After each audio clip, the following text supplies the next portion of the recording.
Hallo, liebe Freunde und Follower. Und wer diese Begrüßung hört, weiß vielleicht schon, wen wir heute zu Gast haben. Ich bin Thomas Borchert von der Aero International und Fliegermagazin. Neben mir sitzt meine Kollegin Isabella Sauer. Hallo. Und heute bei uns zu Gast, wir freuen uns wirklich sehr, ist Captain Joe. Hallo Joe. Hallo, vielen lieben Dank für die Einladung. Herzlich willkommen. Danke. Ja, Captain Joe, für die ihn nicht kennen. Genau, ich wollte gerade mal sagen, also ich kenne dich natürlich von YouTube. Okay. Jetzt aber die dich nicht kennen, magst du dich einmal ganz kurz vorstellen oder was machst du überhaupt? Sehr, sehr gerne. Also ich bin hauptberuflich Pilot, also auch wirklich Pilot.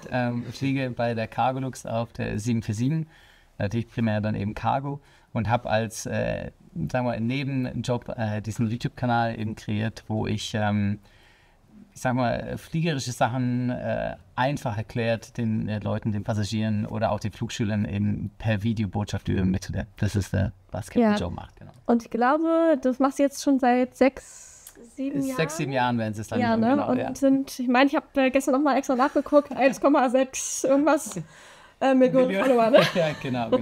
Ja, es ist groß gewachsen. Spannenderweise war der Anfang etwas schwierig, das ist eigentlich eine ganz nette Geschichte. Die ganze Idee kam daraus, dass ich wollte immer nebenberuflich noch irgendwas machen. Wenn man Pilot ist, hat man relativ viel Freizeit und irgendwie wollte ich dann noch was machen mit meiner Zeit. Und eines Tages ruft mich mein Vater an und sagt, er hat einen Artikel gelesen, ich will sagen wo, aber er hat den Artikel nicht verstanden und beziehungsweise ging es um das Pitot-Tube und er konnte damit nichts anfangen. Und dann habe ich zu ihm gesagt, pass auf, ich bin gerade auf der Arbeit, ich nehme dich per FaceTime einmal um den Flieger und ich zeige dir das, wie das aussieht, was das kann und so weiter und so fort. Und ein paar Wochen später saß ich bei meinen Eltern auf der Terrasse und er war total begeistert noch von dieser Erklärung. Ja. Und er sagte so, sag mal, Joe, meinst du nicht, dass deine Passagiere auch das spannend finden, wenn du da so was erklärst per Video? Mach doch mal einen YouTube-Channel. Mein Vater damals wie 66 Jahre. Ja, genau. Und Wie dann, cool ist das denn? war das relativ spannend, dass ich dann gesagt habe, ja, okay, gut, wir probieren es mal aus. Und dann habe ich das erste Video hochgeladen über das Sterile Cockpit, also dieses Verfahren, was wir einhalten soll, dass wir jetzt unter 10.000 Fuß eben keine Privatgespräche führen sollen, war extremst langweilig, es hat überhaupt niemanden interessiert. Das Video ist wirklich getankt und dann habe ich gedacht, okay, ja, dann mache ich noch eins und dann schauen wir mal. Und dann habe ich das hochgeladen über den Umkehrschub, was eine Sache ist, was der Passagier von seinem Fenster aus sehr gut sehen kann nach der Landung. Und habe das Video hochgeladen, habe mir wirklich nicht dafür dabei gedacht, habe eine Woche später dann erstmal wieder reingeguckt und habe dann gesehen, oh Gott, das Video hat über 1 Million Aufrufe. Also das ist komplett durch die Decke gegangen. Und dann habe ich festgestellt, okay, ich muss gezielt Videos machen in dem visuellen Spektrum eines Passagiers, weil die funktionieren richtig gut. Jetzt müssen wir das einmal aufklären, weil viele, die das nicht kennen, wissen das ja nicht. Du machst das in Englisch. Genau. Ich mach's in das Englisch, ist natürlich Teil des, dadurch öffnet sich das Publikumsspektrum natürlich wahnsinnig. Absolut, 1,6 Millionen Follower ist natürlich Wahnsinn. Warum Englisch? Wieso kannst du so gut Englisch? Ist jetzt die doofe Frage. Genau. Der Hintergrund ist meiner Mutter verschuldet. Meine Mom ist Engländerin und die hat mich über die Jahre zweisprachig erzogen. Wir sprechen bis heute immer noch auch Englisch. Und wie du eben gerade auch gesagt hast, die Fliegerwelt ist primär Englisch oder man spricht Englisch in der Fliegerwelt. Und dann habe ich gesagt, okay, gut, dann übernehme ich das auch einfach im Englischen. Genau, ja. Was ich noch gesehen hatte, war, dass eins der beliebtesten Videos ist ja auf der Langstrecke, wo schläft quasi das Personal, zieht sich das zurück. Und ich glaube, das sind ja auch so Fragen, also wenn man sie jetzt liest, also das springt ja schon einem so ins Auge. Du denkst, ja stimmt, eigentlich würde ich das super gerne wissen. Und da hatte ich ja den Eindruck, dass das jetzt so gerade am Anfang, als du den YouTube-Kanal hochgezogen hast, das waren auch dann so, dass du ein bisschen so drauf fokussiert hast, glaube ich, so auf Passagierthemen. Und Genau. Jetzt, glaube ich, so hat sich das so ein bisschen gewandelt, oder? Es geht mehr, also am Anfang, um den Kanal aufzuziehen, war es wirklich primär so Passagierfragen, auch dieses Klassiker, warum ist da so ein kleines Loch in der Fensterscheibe, warum Tomatensaft besser schmeckt in der Luft. Ja. Diese Klassiker-Dinger natürlich, das hatte ich damals am Anfang mal. Und jetzt ist es eher mehr, ist kein Trend, oder kann man schon sagen, ich shifte jetzt mehr in diesen Educational-Bereich, wo ich so Erklärvideos mache, primär so für Flugschüler, weil ich als Flugschüler auch meine Probleme hatte und ich mir gewünscht hätte, dass es damals einen Captain Joe gegeben hätte, der mir die Sachen auch erklärt, in kleinen Häppchen, sag ich mal, oder verständlicherweise. Und das ist für mich auch total toll, dass ich wieder in die Theoriebücher wieder reingehen muss und auch wieder natürlich es rostet auch alles ein bisschen ein, natürlich über die Jahre. Und somit bleibe ich fit und bin in den Büchern und das macht wirklich sehr, sehr viel Spaß. Genau. Jetzt lernt die Isabella ja gerade fliegen für die PPL, also Privatpilotenlizenz. Also richtest du dich auch an Leute, die Privatpilot werden wollen oder zielst du immer auf die Berufspiloten eigentlich? Nee, es ist schon den Berufspiloten, nenne ich mal so das Ziel. Da möchte ich meinen Flugschüler, der sich das Video anschaut, der ist entweder in der PPL, CPL-Phase und der ist in die Richtung auf dem Weg zum Berufspiloten. Aber natürlich deckst du mit dem PPL und allem anderen natürlich auch ab. Ja, klar. Genau. Ja, also was ich gut fand, war, dass quasi die Fragen gestellt werden, die man sich vielleicht als Flugschüler irgendwann gar nicht mehr so traut zu fragen. Also diese einfache Frage, da gab es ja auch ein Video, in welche Richtung fliege ich überhaupt? So. Ja. Und eigentlich denkst du, irgendwann kannst du das jetzt im Fluglehrer auch nicht mehr fragen. Okay. Und dann dachte ich, ach ja, das gucke ich mir auf jeden Fall nochmal an. Sehr gut, Also das hat mir auf jeden Fall gefallen, dass es auch die Fragen sind, die man sich vielleicht als Flugschüler eben nicht mehr so traut zu fragen. Und dann kann man sich das eben angucken und muss dann nicht. Also für mich ist auch immer so ein bisschen das Ziel, dass genau du jetzt eben als Flugschüler, du hast einen stressigen Tag gehabt, du warst im Flieger und hast alles gut gemacht und bist dann am Abend wirklich K.O. und sagst, ach komm, jetzt schaue ich mir vielleicht doch noch schnell ein YouTube-Video an und dann kannst du so ein bisschen bei dem Video entspannen, weil du es vielleicht auch schon weißt oder ich gebe dir noch mal ein kleines bisschen mehr Info zu dem Thema, was du dir eben angeguckt hast. Das ist so der Hintergrund. Genau. Ja.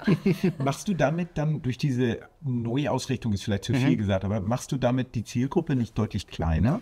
Für mich ist es so, dass ich möchte, dass die Videos eine Langfristigkeit haben. Und wenn ich mich jetzt, ich sag mal, auf Unfälle, die ja leider zu oft passieren in meinen Augen, wenn ich mich jetzt darauf fokussieren würde, das ist medial wahnsinnig spannend, das ist eine Woche extremst präsent und man würde auch ganz, ganz viele Klicks auch bekommen, weil die Leute ja alles dann danach schauen wollen. Ich bin nicht so ein Typ. Erstens ist es für mich alles etwas fadenscheinig. Wenn ihr diese Berichte macht, dann weiß ich, dass das extremst recherchiert wurde.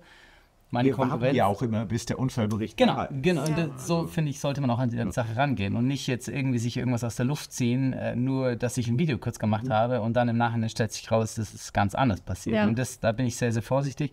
Deswegen für mich, mein Ansporn ist, ich muss in 20 Jahren meine eigenen Videos nochmal angucken können und mir sagen können, Joey, das war richtig gut, was du damals gemacht hast. Ne? Und auch wieder so ein Erklärvideo macht mir auch einfach mehr Spaß, weil ich muss mehr in die Tiefe gehen und saug mir halt nichts aus der Luft irgendwo her. Und ich weiß, dass es anderen Leuten hilft. Ich finde, in so einem Unfallvideo kann man sicherlich auch ein paar Sachen mitnehmen, aber es ist eher mehr dieses Sensation. Genau, also, dass die Leute diese Sensationsgeilheit, das finde ich ein bisschen schwierig und da möchte ich einfach nicht damit assoziiert werden. Ja. Ich wollte noch mal wissen, wie kommst du denn auf deine Themen? Also wonach suchst du die aus? Also mir geht es ja so, wenn ich jetzt irgendwie zum Beispiel für einen Text einen Einstieg brauche, dann ist es eigentlich immer in den ungünstigsten Momenten, wo mir die besten Einstiege einfallen. Deswegen habe ich immer meistens ganz einfach Zettel und Stift neben dem Bett liegen. Aber wie ist es denn, wonach suchst du denn aus? Oder wie kommen dir die Ideen? Also die Ideen kommen einerseits viel durch die Kommentare, dass Leute eben gewisse Sachen kommentieren. Es sind auch, dass sie sich wünschen, dass man vielleicht darüber ein Video macht. E-Mails, die ich bekomme von Ihnen, von Leuten, die sagen, hey Joey, das Thema ist noch nicht so wirklich gut behandelt worden. Ganz oft auch Kollegen, wirklich, du sitzt auf der Langstrecke, fliegst nach A nach B und dann merkst, da können wir vielleicht auch noch irgendwas drüber machen.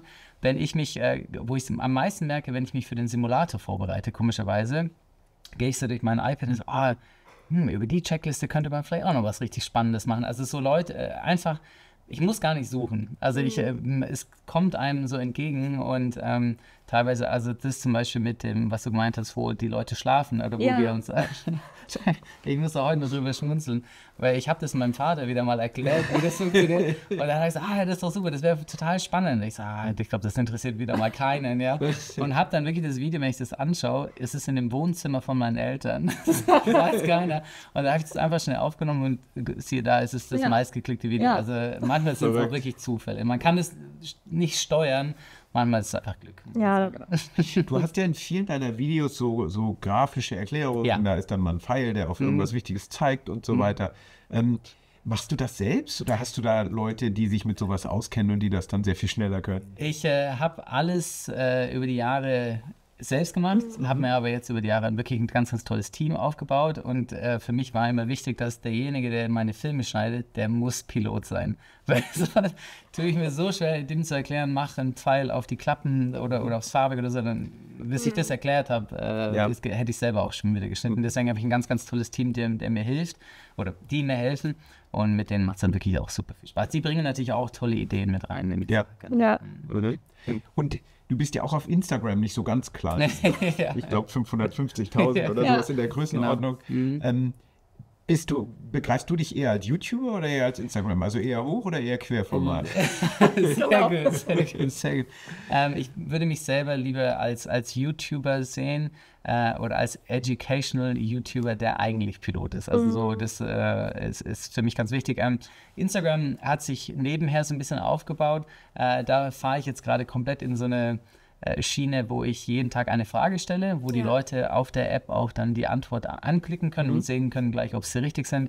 Kommt wahnsinnig gut an. Ist es so, ich sag mal, leicht verdauliches Aviation Facts, wo die Leute dann eben was davon lernen können. Und für mich ist immer das Wichtigste ist, wenn sich ein Zuschauer seine Zeit nimmt und mir sich ein Video anschaut, möchte ich, dass der irgendwie was gelernt hat, nachdem er es angeschaut hat. Wenn nicht, dass es einfach sinnlos und belanglos ist, sondern er sagt, okay, wenn ich jetzt bei Joe draufkomme, weiß ich, okay, hier lerne ich wieder irgendwie einen kleinen Fact, der spannend ist. Ja. Das klang ja eben schon an, du fliegst. Ja. Das ist dein Hauptjob. Genau. Wie kriegst du das nebenbei unter diesen... Also ich habe ich arbeite für die Cargolux, was abgesehen davon, dass er eine wahnsinnig tolle Firma ist sehr, sehr supportive.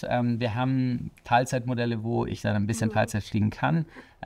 Sie unterstützt mich aber auch, dass ich zum Beispiel auch viele Videos, die wir an Bord filmen, gehen durch einen gewissen Approval-Prozess durch die Cargolux durch. Hatte ich bisher wirklich immer sehr, sehr positives Feedback von meinem Chef natürlich, der sich das anschaut. Und es ist ich mag dieses Wort Life-Balance nicht so gerne, aber man muss schon um seine freien Tage ein bisschen kämpfen, dass man auch mal zu Hause ist und auch mal nichts tut. Fällt mir manchmal schwer, aber dann habe ich auch noch eine Freundin, die irgendwie auch noch ihre Zeit braucht. Aber wir haben da schon einen guten Weg gefunden und gerade, also wie gesagt, mit dem Team, mit dem ich zusammenarbeite, ich nehme mir extrem viel ab und ich kann mich mehr auf den kreativen Teil fokussieren. Und die anderen um die anderen Sachen. Ja, aber ich wollte gerade sagen, es ist ja auch eben Arbeit, die dahinter steckt. Ja, klar. Also die man gar nicht so jetzt so sieht, vielleicht auf den ersten Blick, wenn man das nicht selber macht. Genau. Aber wir merken das ja auch. Na klar, ja, das ist viel auf jeden Fall. Was ich noch mal fragen wollte, ist, hast du den Eindruck, dass dir zuschauen, egal ob YouTube oder Instagram, dass die mittlerweile also anspruchsvoller werden vielleicht auch, weil... Wenn du jetzt vor 6, 7 Jahren angefangen hast, war das ja, würde ich jetzt so sagen, noch eine andere Zeit als jetzt. Nicht um jetzt meine Follower da irgendwie zu diskriminieren, aber ich glaube, dass ist etwas abgefallen. Also es ist für diesen Lern-Content, wie ich es jetzt eben beschrieben habe, dass der Zuschauer was mitnimmt, bin ich jetzt ganz ehrlich, dass ein Flugzeug was abstürzt, was man sieht, kriegt 1 Million Aufrufe. Wenn ich jetzt irgendwie erkläre, keine Ahnung, was werden wir jetzt, also das Pitot-Tube jetzt wieder, das kriegt dann vielleicht nur 30.000 oder 40.000 Aufrufe. Ne? Das muss man einfach sehen, dass die Leute nicht mehr so aufnahmefähig sind für Stoff, der sie vielleicht auch gar nicht so interessiert. Klar, du erreichst eine viel, viel breitere Masse mit Sensationsvideos. Mit Educational Content erreichst du eben Leute, die wirklich sagen, okay, das schaue ich mir jetzt an, weil ich es wirklich wissen möchte. Und da habe ich so ein bisschen das Gefühl, wären es leider etwas weniger. Ja. Aber es ist für mich okay, weil ich weiß, dass die Zielgruppe, die ich dann damit treffe, sind dann genau die richtigen. Die sind also die wollen glücklicher. Genau, die sind auch glücklich darüber und die schauen sich es auch ganz bewusst an und das ist für mich dann okay. Ja. Jetzt ist ja die Ausbildung für Piloten so ein bisschen unterschiedlich in den USA, großer englischer Sprachraum und in Europa. Ist das ein Unterschied, auf den du Rücksicht nehmen musst? Hast du eine Hauptzielgruppe USA versus Europa? Spielt das überhaupt eine Rolle? Es ist ein kleines bisschen schon, spielt es eine Rolle, weil meine Viewerschaft ist primär aus den USA, sagen wir so 30% USA, dann die Engländer, dann Australier, also englischsprachige Räume natürlich. Aber ich finde, dass jemand, der sich jetzt wirklich mit der Ausbildung auseinandersetzt, sei es jetzt, dass es in Europa macht, der muss wissen, dass da natürlich auch Unterschiede sind zwischen den USA und Europa. Und ich kann jetzt, also ob jetzt du hier 40 Stunden für ein PPL brauchst oder 45 Stunden, das macht den Braten in meinen Augen jetzt auch nicht fett. Ne? Also du musst es am Ende machen. Und derjenige, der sich das anschaut, der weiß, okay, der geht da an eine Flugschule hin, informiert sich dann noch vernünftig. Und ich kann ihm nicht alles sagen, aber ich kann ihn in die richtige Richtung zumindest leiten. Genau. Also im Wetter ist Wetter. Ne? Also im Wetter ist Wetter. Genau. Das stimmt, genau. Ja. Und es ist ja auch so, ich meine, man kommt ja ums Englische, gerade wenn man jetzt in die Berufsfliegerei geht, kommt es ja eh nicht um, oder? Also ich meine, dann kann man im Grunde sagen, Videos gucken wie deine, ist so der erste Teil der Englischausbildung, wenn dir absolut. Also das war auch für mich ein Wahnsinnsansporn, dass ich das Englisch, oder die Videos, die ich dann kreiere, müssen vom Englisch so einfach sein, dass es wirklich auch leicht verständlich ist für jeden, dass, also wenn du da jetzt mit irgendwie technischen Details um die Ecke kommst und du verlierst den Zuschauer dann, du musst den irgendwie auch dabei behalten. Also auch man sieht es in meinen Videos jedes Mal, wenn ich eine Abkürzung verwende, wird die Abkürzung sofort unten eingeblendet, weil so verlierst du den Zuschauer sofort, wenn der, jetzt hatte irgendwie irgendeinen Fachbegriff benutzt, den ich nicht kenne, und dann sitzt er dann da, ja, okay, jetzt hast du mich verloren. Und ganz klar. Wie kommt es denn eigentlich bei deinen Kolleginnen und Kollegen an? Also wie wirst du, nicht nur jetzt bei Cargolux, sondern überhaupt also bei denen, die es schon können quasi, wie kommt das bei denen an, was du machst? Also ich glaube, für die es schon können, ist es, die schauen sich es jetzt nicht zwingend an, die stolpern vielleicht mal drüber und beschmunzeln das vielleicht auch ein kleines bisschen, was für mich auch völlig okay ist, weil der Kollege, der es schon kann, ist nicht wirklich meine Zielgruppe. Es ist ganz unterschiedlich. Also es gibt viele, die kommen mit wahnsinnig positivem Feedback zurück, und es gibt auch wahnsinnig viele Kollegen, die sagen, hey Joe, ich würde so gerne mit dir ein Video zusammen machen, weil ich habe da ein gewisses Thema, worüber wir sprechen sollten in der Fliegerei. Also gerade die Instruktoren, die sind ja immer ganz an der Vorfront, die natürlich was mitbringen wollen. Aber es ist, ich würde sagen, durchweg eigentlich positiv. Also es gibt hier und da mal jemanden, der irgendwie was Negatives sagt. Es ist aber auch wieder, muss man auch ehrlich dazu sagen, dass es mir jemand direkt ins Gesicht sagt. Ja. Das ist noch nie passiert. Ja. Aber hinten drum am Computer schnell einen Kommentar. Das können alle schreiben. Ja? Aber dass mir einer sagt, hey Joey, nee, das passt überhaupt nicht, was du da machst. Ja, das passiert ja gar nicht. Ja. Ich hatte gesehen, 2022, glaube ich, warst du das erste Mal in Oshkosh. Ja. Richtig? Ja, da wollte ich mal fragen, weil ich war ja vergangenes Jahr das erste Mal da, und ich würde gerne noch mal von dir wissen, so, wenn man das überhaupt kurz zusammenfassen kann, aber was hat dich denn da am meisten begeistert? Also Oshkosh, um das für meine Kamera, es ist ein absoluter Overkill. Also das fand ich auch. Es ist wirklich, ich war die ganze Woche dort.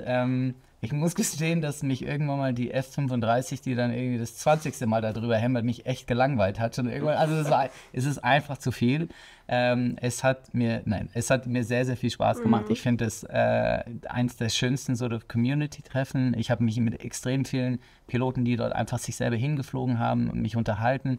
Ja. Dieser ganze Netzwerkgedanke finde ich wahnsinnig toll. Die Airshow natürlich, also die Nightshow, das alles ist ich war danach, brauchst fast für eine Woche Urlaub, um dich davon zu erholen. Weil ist für mich auch wieder ein Event, wo ich gerne jedes Jahr einbauen möchte. Ist ein bisschen schwierig, das mit Cargolux jedes Mal so zu vereinbaren von meinem Dienstplan her. Aber ja, ist auf jeden Fall. Dieses Jahr bin ich wieder dabei. Wir auch. Genau. Ja, das ist doch schön. Ja, ist halt das Familientreffen der Luftfahrt. So kann man das sagen. Aber ich finde halt schön die Geschichten, die Leute erzählen, die man dann dort. Das finde ich auch spannend. Genau, wir sind dann ja auch zu vielen Piloten hingegangen, die auf ihre eigenen Flugzeuge teilweise ja gebaut haben und dann die Geschichten da hinten, und dann interviewst du die, und die Geschichten liegen da an jeder Ecke. Das ist richtig großartig. Ja, finde ich auch. Und dies ging mir tatsächlich genau wie dir. Ich habe mein erstes Oshkosh, da habe ich gezeltet tatsächlich. Oh wow. Und dann wirst du morgens früh geweckt von dieser Frühpatrouille, du denkst, wow, 5 Mustern und so. Ne? Und so am 3., 4., 5. Tag wirst du morgens wach und denkst, die schon wieder. Ja, genau. Und dann weißt du, ist Zeit zu gehen, aber irgendwie möchtest du nächstes Jahr doch wieder kommen. Vor allem, wenn du dann mit Aufnahmegerät eben dort bist. Ja. Und du wirst ja jedes Mal gestört. Genau. Stimmt, das hatten wir ja auch. Meine größte Herausforderung ist ja aktuell beim Lernen für die PPL-Lizenz, das Lernen wieder zu lernen. Also mir fällt ja so unheimlich schwer, sich, weiß ich nicht, mal 30 Minuten auf eine Sache zu konzentrieren, weil man ja heutzutage immer abgelenkt wird. Und man hat ja so ein Überangebot, wie man lernen kann. Also teilweise ist es ein Vorteil, finde ich, weil dann kannst du, wenn das eine Thema, weiß ich nicht, beim Lesen nicht verstanden hast, dann gucke ich immer ein Video an und da sehe das wirklich nochmal bildlich. Was mich ja interessieren würde, wie hast du denn gelernt oder was hat dir denn am meisten geholfen? Oder? Also zu der Zeit, wo ich damals gelernt habe, gab es noch nicht so Instagram und so weiter, da konnte man sich nicht ablenken lassen. Also Isabella, wenn du lernst, dann tu mir bitte den Gefallen, mach es in einem Zimmer, wo dein Handy nicht mit drin ist und vielleicht auch nicht mal ein Laptop. Also das ist, ich finde, dass man sich heutzutage sehr, sehr leicht ablenken lässt. Ich muss gestehen, dass zu der Zeit, wo ich das damals gemacht habe, wir haben alles im Team gemacht. Ich habe fast nie alleine gelernt. Wir haben immer zu zweit, vielleicht haben wir auch zu viert zusammen gelernt. Mein Kurs damals, als wir in den USA waren, war sehr, sehr klar. Wir waren nur zu viert und wir haben uns da wirklich also so Lerngruppen zusammen gemacht. Und ich weiß, dass ich mich ein paar Mal sogar erwischt habe, wo ich dann alleine gelernt habe und einfach gemerkt habe, ich bin dann nicht ganz so produktiv oder nicht ganz so aufnahmefähig, als wenn wir es in der Gruppe die ganze Zeit diskutiert haben. Man muss irgendwo aussehen, dass die Fliegerei jetzt gerade, okay, in der Berufsfliegerei, wir sind halt immer zu zweit, es ist so ein Team-Effort, die ganze Geschichte und und mir hat das damals, ist mir das wahnsinnig leicht gefallen, mit denen zusammen zu lernen. Ich merke es auch heutzutage noch, wenn ich in den Simulator gehe, ich weiß immer meinen Kollegen zuvor, mit dem ich das dann mache. Ich rufe den teilweise 2-3 Tage vorher nochmal an, lass uns nochmal kurz alles zusammen durchgehen, dass wir einfach gut vorbereitet sind. Und genau, also so, das kann ich jedem eigentlich nur empfehlen, wenn es geht, eben zu zweit lernen oder ich meine, an der Flugschule, wenn man dort ist man ja nie alleine. Da ist ja meistens nochmal ein anderer Partner dort mit dem. Ja. Du hast ja auch so Lernpartner gesucht. Das stimmt, aber ich muss sagen, bei mir hat das relativ lange gedauert. Also irgendwie bin ich immer zur Flugschule gegangen und bis ich da mal jemanden getroffen habe, ich weiß nicht, ob es an meinen Uhrzeiten lag, wo ich fliegen war, aber da war es ein bisschen schwierig und jetzt ist es auch so, dass ich seit Monaten dann mit einem Flugschüler lerne. Wunderbar. Das geht auf jeden Fall besser. Man ist ja auch irgendwie dann gezwungen, sag ich mal, sich zu sehen. Das ist ja schon die erste Hürde, dass man sich die Zeit nimmt. Also das ist auf jeden Fall gut, ja. Du bist ja auch du vermisst ja sehr Klassenraumunterricht. Ja, muss ich sagen. Hast du das gehabt? Ja, komplett. Ja. Also, Jetzt ist natürlich auch ein großer Vorteil, wenn du jetzt eine Berufspilotenausbildung machst, dann machst du halt den ganzen Tag nichts anderes. Genau. Bei dir ist leider immer noch dieser kleine Job hier. Genau. Ja. Also ich hätte mir das schon gewünscht. Also ich habe ja auch einen Fernlehrgang, aber da sitze ich dann vor meinem Rechner, klick dann, sag ich mal, die Fragen durch, dann habe ich ein Buch, aber man muss sich das ja alles schon wirklich im Selbststudium, also in meinem Studium, also da ging das so, aber ich finde jetzt gerade mit der Flugausbildung, weiß ich nicht. Also wie gesagt, ich kann das nur empfehlen, vor allem das, was du gesagt hast, du hast angefangen mit, ich lass mich ablenken, da geht's schon los, dieser Wille, weil man muss sich auch wirklich dann committen und sagen, okay, ich muss jetzt heute mal 3 Stunden die Fragen klicken, lernen, wie auch immer. Und ich finde es halt auch, wenn du wirklich jetzt mal eine Frage nicht verstanden hast, dann musst du wirklich in die Tiefe gehen und auch dann nimm halt Google und YouTube und so weiter und versuchst dir halt eben selbst beizubringen. Ja, genau. Also ist für mich das Gleiche, wenn ich jetzt ein Video mache, muss ich auch wieder den Research machen, wirklich in die Tiefe gehen, wie erkläre ich das am besten und so weiter und so fort. Also das kann man auch wie einen Lernprozess eigentlich sagen. Ja. Wie sehr sind deine Videos sind ja immer unterhaltsam und so weiter, aber irgendwie sind sie ja auch Lehrvideos, wenn du so willst. Ne? Du hattest vorhin erzählt, auf der Aero hattet ihr da ein besonderes Erlebnis. Auf der Aero, genau. Und zwar ist es so, für mich werde ich oft gefragt, wie kann ich denn wie definiere ich dann Erfolg mit diesen ganzen Videos? Also klar, viele Leute sagen mir das finanziell und zwar, das ist für mich gar nicht mal so der Ansporn. Für mich ist eher mehr, dass gerade auf der Aero kommen dann Flugschüler auf einen zu und zeigen dir dann auf dem Handy, wie sie in dem Unterricht sitzen und du siehst an der Leinwand eben von mir das projizierte Video. Und da weiß ich, okay, also ich will nicht die Fluglehrer jetzt irgendwie schlecht darstellen lassen, aber die sagen halt, okay, gut, Joey hat es einfach noch besser erklärt mit Animationen und so weiter und so fort. Ich mache da einfach das YouTube-Video dann rein und zeige das dann. Das ist für mich natürlich, dann weiß ich, okay, das hat sich wirklich gelohnt, das zu machen. Habe auch teilweise mit Fluglehrern jetzt schon gesprochen, wo wir sagen, hey, ist da vielleicht ein Video, was fehlt, was vielleicht die Sache noch ein bisschen komplementieren könnte und darauf bauen wir jetzt ein bisschen auf, genau. Sehr cool. Nochmal zu deiner Pilotenentwicklung. Also du hast irgendwann beschlossen, ich werde Berufspilot. Ja. Und bist dann zu einer Schule gegangen und sozusagen hast mit der Eltern finanziert sozusagen das typische Bild. Genau, so kann man das sagen. Also ich hatte angefangen meine Privatpilotenlizenz in Österreich witzigerweise zu machen. Das war damals auch noch viel, viel günstiger, in Österreich das zu machen. Und das hat sich inzwischen auch, ist also ungefähr gleich. Und dann für die CFLI-Ausbildung bin ich dann komplett in die USA gegangen. Und für den ATPL-Theorie, das habe ich dann wieder in Deutschland gemacht. Und dann zum LBA den klassischen Weg, genau. Und dann, was eigentlich noch eine ganz spannende Geschichte ist, nachdem meine Eltern hatten mir das natürlich immer prophezeit, Joey, du wirst dann keinen Job finden, weil natürlich die Airline-Branche natürlich auch ein bisschen so zyklisch fluktuiert, genau.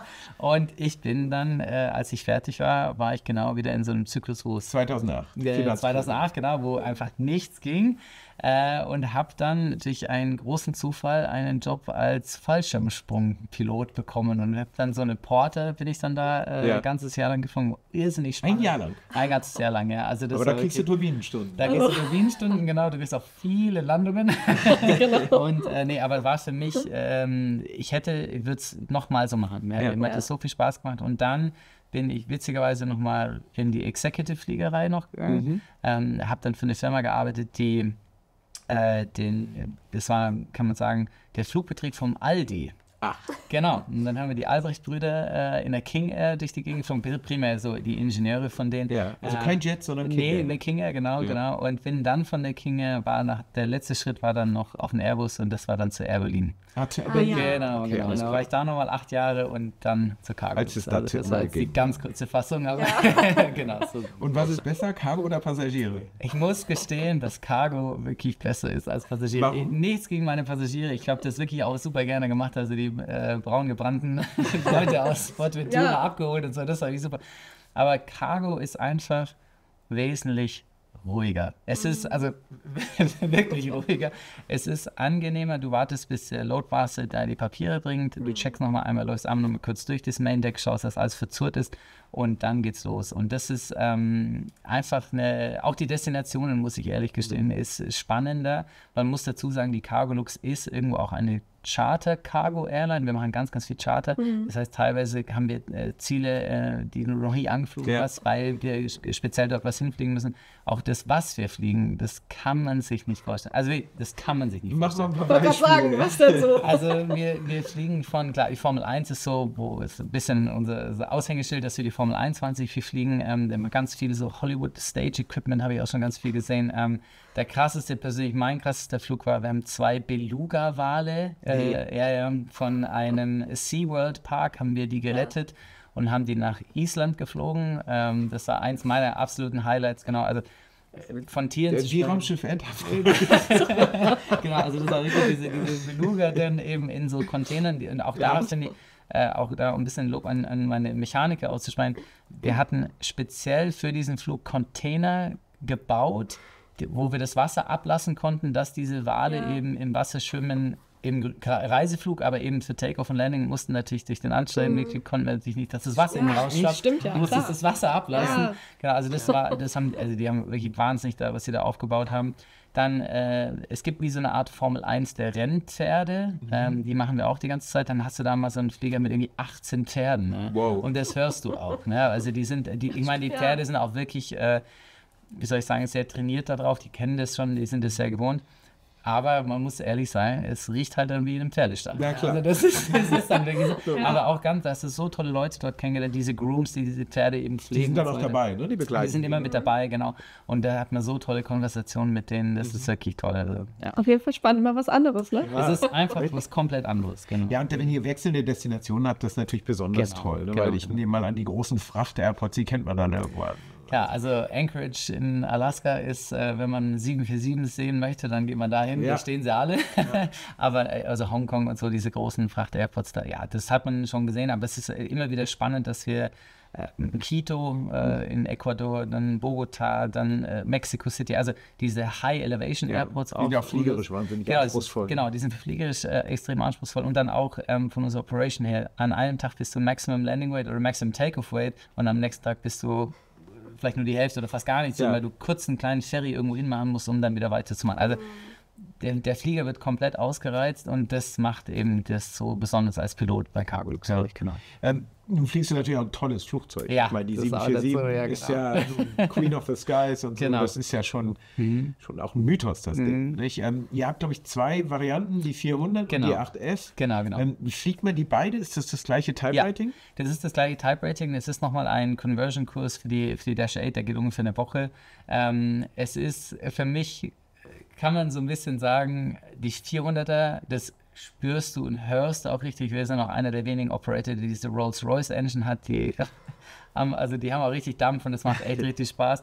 Und dann die Dash 8 ist, man merkt die Modernität. Das ist ein kleines bisschen moderner, okay, abgesehen jetzt von der elektrischen Checklisten und so weiter. Aber diese Gen X Engines, die haben halt auch nochmal richtig Power und da geht richtig was vorwärts. Also das ist nochmal ganz was anderes. Aber ich muss jedem dazu sagen, kommend vom Airbus, ich fand den Airbus ein kleines bisschen schwerer zu landen als wie den Jumbo. Also der Jumbo ist wirklich eine große Cessna, das kann man gar nicht so sagen. Du kriegst einfach an dem Yoke mehr Feedback wie bei dem Sidestick vom Airbus, das muss man ehrlich zugeben, genau. Also ich wollte gerade sagen, Cessna kann ich. Das ist ein großes Upgrade, genau. Ja, gehst halt mal mit Joe in den Simulator. Das kriegen wir irgendwie hin. Ja.